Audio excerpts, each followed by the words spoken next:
આવો ને, આવો ને. કાકા આપનું નામ શું છે? પટેલ અમૃતભાઈ મુળાભાઈ. તમારા પત્નીનું સાથે રહ્યો? રમીલાબેન અમૃતભાઈ સાળવી. કેટલા વર્ષ ગયા જિંદગીના? કેટલા વર્ષના? અને આ 61મું ચાલે છે. 61મું. જિંદગીમાં ક્યારે અફસોસ રહ્યો કે ઈશ્વરે સંતાનની ભેટ નથી આપી એમ? થોડોક અફસોસ થયો, પણ પછી હવે જાણવા સ્વીકારી મળ્યું લીધું. કે ઈશ્વરથી મોટું કોઈ નથી, એટલે હવે ફૂલ સંતોષ થઈ એનો ગયો. જે નિર્ણય હતો એને આપણે હા, સ્વીકારી લીધો. ભગવાનને જે ગમે એ સારું, ભગવાન જે કરે એ સારા માટે કરે છે. આખી જિંદગીમાં ઘણા મેણા ટોણા સાંભળ્યા છે, હા ઘણું સાંભળ્યું છે આપણે, હે ને? હવે મારે તમારી સાથે એક ઘટના આપની વચ્ચે મારે પ્રસ્તુત કરવી છે. આપને છે ને, હું એક સુંદર મજાનું પુસ્તક છે એ આપને હું ભેટ કરું છું. એની પાછળનું કારણ હું આપને કહું. હવે પુસ્તક છે ને, હું બંને દંપતીને ભેટ કરું છું. અહીંયાથી એક અમારો વિડીયોગ્રાફી લેતા હોય તો લેજો. ઓકે કાકા, સુંદર મજાનું પુસ્તક છે. પુસ્તકનું નામ છે હું ગીતા છું. સુંદર મજાના 18 અધ્યાયના એની અંદર વિવરણ છે, શ્લોકોનું સાથે. ખૂબ મજાનું પુસ્તક છે. આ પુસ્તક તમને કોઈ ભેટમાં આપે ત્યારે તમને આનંદ થાય ને, તમને વાંચવાની મજા આવશે, તમને પ્રવાસની અંદર એ કામ લાગશે. મજા આવી?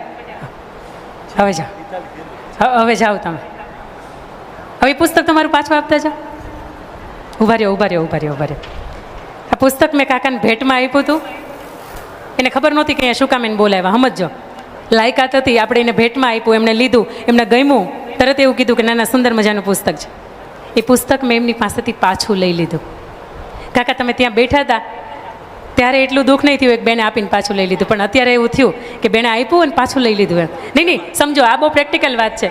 આ બહુ પ્રેક્ટિકલ વાત છે કે આપણે ત્યાં બેઠા હતા ને ત્યારે આપણને એવું ન થયું હોય. હું તમને એમ કહું કે હાલ્યો આ વસ્તુ તમને ભેટમાં આપું અને હું પાછું લઈ લઉં. ત્યાં બેઠા હોય ને ત્યારે આટલું બધું દુઃખ ન થાય, પણ અહીંયા આવો ને અને પછી કોઈક ભેટમાં આપીને આપણને કોઈ વસ્તુ પાછી લઈ લે ને ત્યારે બહુ દુઃખ થાય. આ વાતના માધ્યમથી કાકા લઈ જવા આપના માટે જ લાવી છે. આ વાતના માધ્યમથી મારે આપને એ કહેવું છે કે ઈશ્વરે સાવ સંતાન આપ્યું નથી ને એ દુઃખ નથી, પણ આપીને પાછું લઈ લીધું છે ને એનું બહુ દુઃખ છે. એટલા માટે કે એની સાથેની યાદગીરી જે છે ને એ આપણી જોડાયેલી છે. જેને નથી ને એને બધા જ બાળકોને, એની પાસે જેટલા રમતા બાળકો આવ્યો ને એને એક સરખો આપણે પ્રેમ કર્યો છે. પણ જ્યારે વાત મારા બાળકની આવે ને ત્યારે આપણે સ્વાર્થની સાથેનો એક પ્રેમ કર્યો છે. મારી શાળાની અંદર એક ખુશાલીબેન નારોલા કરીને છે, અહીંયા એ ભાઈ પણ બેઠા છે, એમની બાજુમાં રહે છે. ક્યાં છે એ ભાઈ? મારા શ્રવણકુમાર છે, એમની બાજુમાં જ રહે છે. મારી ત્યાં શિક્ષક. અને ગયા વર્ષે બરાબર દિવાળીનું વેકેશન પડવાનું હતું અને દિવાળીના આડા 4 દિવસની વાર હતી. બાળકને એમને તાવ આવ્યો. 4 વર્ષનું એ બાળક નર્સરીમાં અભ્યાસ કરે. બરાબરનો એને તાવ આવ્યો અને તાવમાંથી એને એડમિટ કરવામાં આવ્યો અને અંગો અંદરના એટલા બધા ખોટા પડવા માંડ્યા, એનિમિયા થઈ ગયો અને તાત્કાલિક ન્યુમોનિયા થયો. અને ન્યુમોનિયાને કારણે એ બાળકે 1.5 દિવસની અંદર જીવ ગુમાવી દીધો. એનું નામ પર્વનો દિવાળીનો પર્વ આવવાનો હોય. 4 વર્ષનું એ બાળક, એ માતાને બહુ મોટો ઝટકો લાગ્યો હતો. મેં મારું જિંદગીનો સમય છે ને મારા બાળકની સાથે 4 વર્ષ મેં એને કેમ મોટો કર્યો હતો અને મેં એને ગુમાવી દીધો. બહુ દુઃખ થયું હતું. પણ ઈશ્વરે એના ભાગ્યની અંદર લખ્યું હતું. બધા જ વ્યક્તિએ કષ્ટભંજન દેવને પ્રાર્થના કરી, હરિકૃષ્ણ મહારાજને પ્રાર્થના કરી કે પ્રભુ આપને જેવું હસતું ખીલતું એ બાળક લઈ લીધું, એનો શું વાંક, એને પાછું આપી દો. અને ઈશ્વરે એ મહિનાની અંદર એને ગર્ભાવસ્થા રહે અને અષાઢી બીજના દિવસે બરાબર આ વાતને 9 મહિના વીતે અને 9 મહિના પછી રામના સ્વરૂપની અંદર દીકરો ફરીથી આંગણે રમતો થઈ જાય. એટલા માટે સાહેબ કે એના ભાગ્યની અંદર હતું, આપણા ભાગ્યની અંદર નથી ને, એને ખુદ ઈશ્વરે નથી આપી શકતા. અને જે ભાગ્યની અંદર છે ને એને ઈશ્વર ગમે એવી રીતે ઈચ્છે ને છતાં એના સ્વરૂપ બદલીને તે પાછું આપી દે છે. જેના ભાગ્યની અંદર દીકરીઓ નથી ને એને વહવારું સ્વરૂપે મળી ગઈ છે. ફૂલીબા, આપના જીવનની અંદર દીકરીઓ નહોતી એટલે વહવારું સ્વરૂપે આપણને મળી ગઈ. અને જેને દીકરીઓ છે એને તો એ બહુ ભાગ્યની વાત છે. તમને એમ થાય કે હરિકૃષ્ણ પરિવારની અંદર, આ ધોળકિયા પરિવારની અંદર આ લક્ષ્મીજી આટલા બધા રાજી કેમ થયા ખબર છે ને? દીકરીઓને વહુવારુંના માન બહુ અલગ છે. આ એક વસ્તુ મેં જોઈ કે જે પરિવારની અંદર, જે કુટુંબની અંદર દીકરીઓના અને વહુવારુંના માન હોય ને સાહેબ, એને ત્યાં આંગણે ઈશ્વર રાજી થાય જ. લક્ષ્મી એમ ન કે હું તમારા સ્વરૂપે ત્રીજી આવું છું તો તમે એમ કહો અરે ત્રીજી દીકરી આવી, દીકરી નહોતી આવી, લક્ષ્મી થઈને આવી છે. હમણાં અમારા પિન્ટુભાઈની વાઈફ ક્યાં બેઠા છે? હા, એને કંઈ ખોટ છે? પેલી આવી એટલા જ હર્ષથી સ્વીકારી, બીજી આવી એટલા સ્વર્થે હર્ષથી સ્વીકારી. આપણે ઘણી વખત આપણે સંતાનોની અંદર 2 દીકરીઓ હોય ને તરત આપણે એવું કહીએ કે મારા નાનાને બીજી દીકરી છે, નાનાને ત્રીજી દીકરી આવી.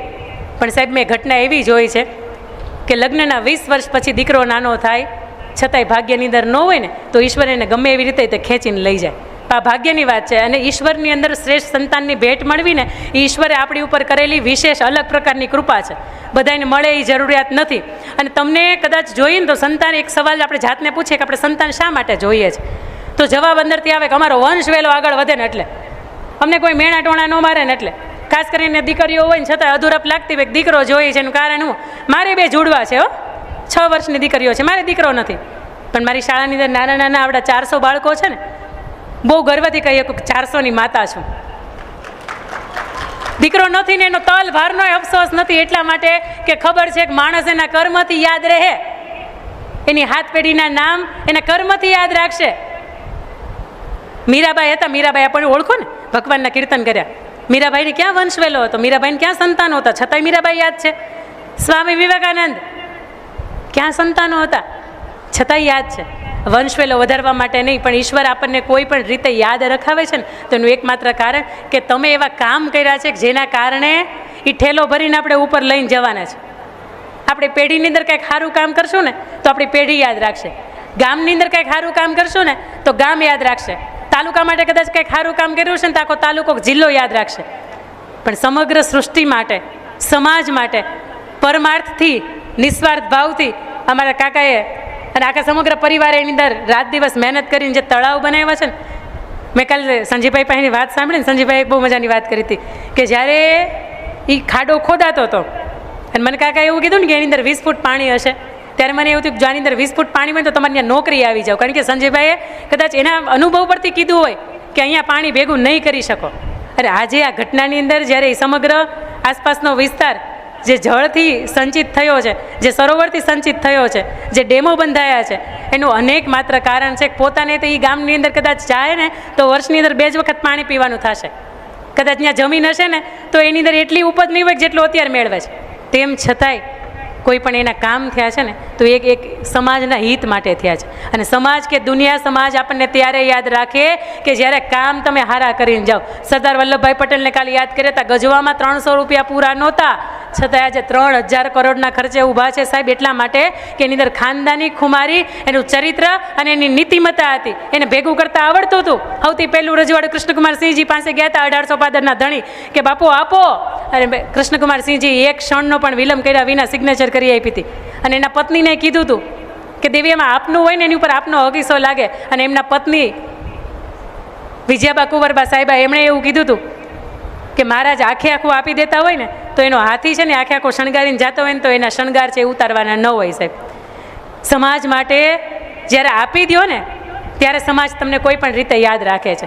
આજે તમે અહીંયા આવો છો, કાકાને નથી ઓળખતા, એના પરિવારને નથી ઓળખતા, એમના કર્મચારીઓને નથી ઓળખતા, છતાંય તમારા હૃદયની અંદર એમના પ્રત્યે એક આનંદ છે, એમને જોવાની દ્રષ્ટિ છે, એની અંદર તમારી એક ઊંચી દ્રષ્ટિ છે. એનું એકમાત્ર કારણ છે કે સમાજ માટે ઘસાયા છે.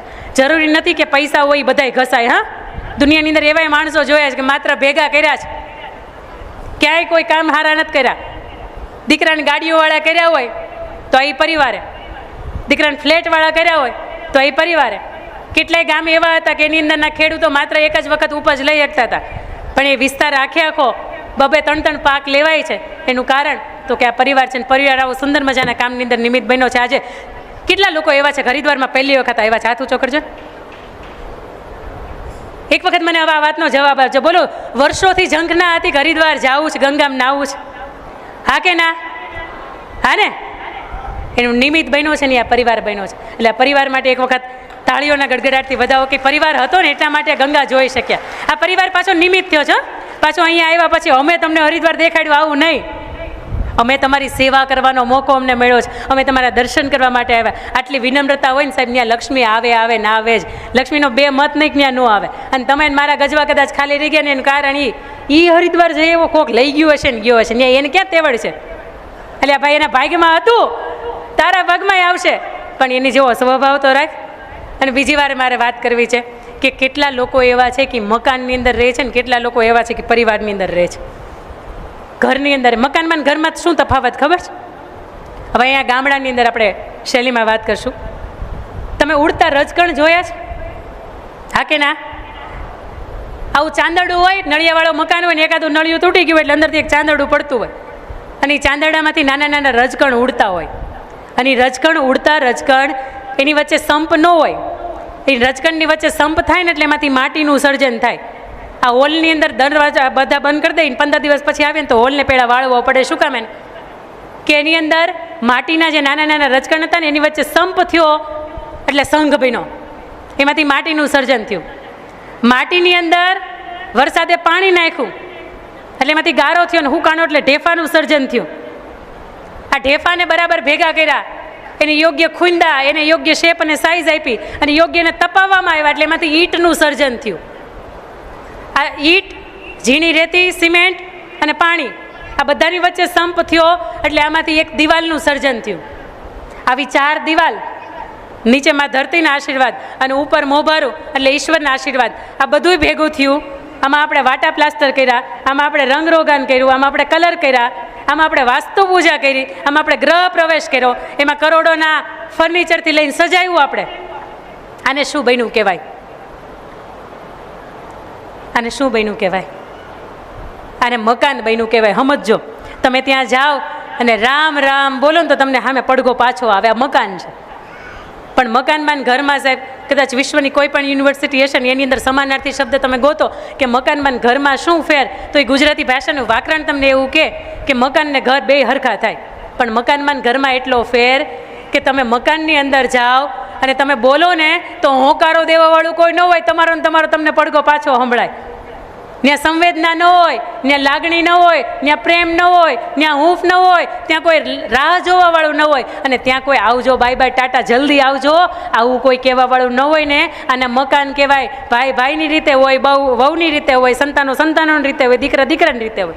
પણ સાહેબ જે પરિવારની વચ્ચે ભલે ઝૂંપડું હોય, સ્નેહ હોય, સંપ હોય, તમે આ યાત્રાએ આવ્યા તો તમને બહુ હરખથી મોકલ્યા છે. તમે અહીંથી ત્યાં જાશો એટલે તમારો આરતી કરશે, તમારા પગ પૂછશે.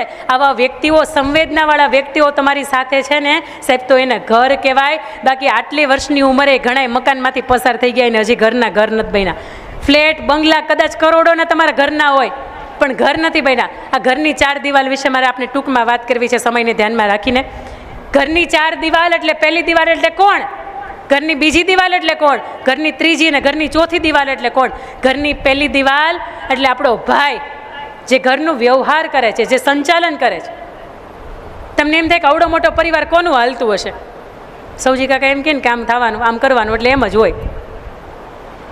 એક વડીલ એવો છે કે એ કોઈ પણ નિર્ણય લે છે ને તો એ માત્ર પોતાના માટે કે પોતાનો સ્વાર્થ વિચારીને નહીં, એ બધાયનું એમાં હિત કેમાં છે આ વિચારીને નિર્ણય લે. જો તમે તમારા ઘરના વડીલ હોય ને, તમે તમારા ઘરના ભાઈ હોય કે તમારી ઉપર બધા વ્યવહાર ચાલતા હોય તો તમે કેવા હોય? મારે રામાયણના પ્રસંગમાં આપણે લઈ જવા છે.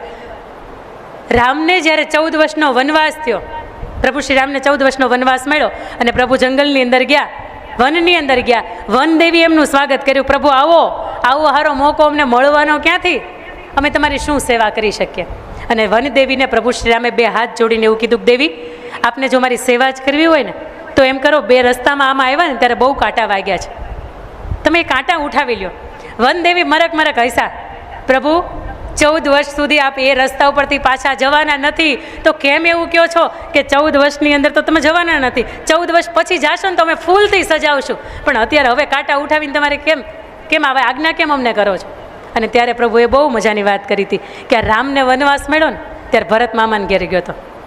ભરતને ખબર નથી કે રામ હવે અયોધ્યાના નરેશ નથી અને ભરતને ખબર નથી કે હવે રામને વનવાસ મળ્યો છે. એ જ્યારે અયોધ્યા પાછા પરત ફરશે અને એને જ્યારે ખબર પડશે ને કે અયોધ્યાની અંદર હવે રામ રાજા નથી, આ 40મું વંશજ એટલે રઘુકુળના રાજા રામ નથી, આ મારા માટે એ તો શિરા ઉપર તાજ આવ્યો છે અને રામ વનમાં જતા રહ્યા છે, ત્યારે એ નરેશ હોવા છતાંય, એ રાજા હોવા છતાંય ચરણ પાદુકા પહેરવાનો સમય નહીં રહે, એના રથમાં સવાર આવવાનો સમય નહીં રહે, એના કપડાં કદાચ પડી જાય, એનો ખેસ ચડી જાય, પણ એ દોડતો ને હાંફતો ને ભાગતો મારી પાછળ આવશે. વનદેવી, આ કાંટા મને વાગવા હોય ને તો મને પોસાય, પણ મારા ભાઈ ભરતને ન વાગવા જોઈએ. સાહેબ, રામાયણનો પ્રસંગ તમને શીખવે કે કદાચ કષ્ટ પડે ને તો મને આપો, પણ મારા ભાઈને ન આપો. અને આ 4 ભાઈનો પરિવાર છે ને, રામ, લક્ષ્મણ, શત્રુઘ્ન અને ભરત, આ 4 કદાચ રહે છે ને તો આવી રીતે રહે છે કે દુઃખ ઈશ્વર આપને તો મને આપ, પણ મારા ભાઈને કે એના પરિવારને ન આપ. અને આવું જ્યારે વિચાર હોય ને તે દિવસે સાહેબ ભેગું રહી શકાય.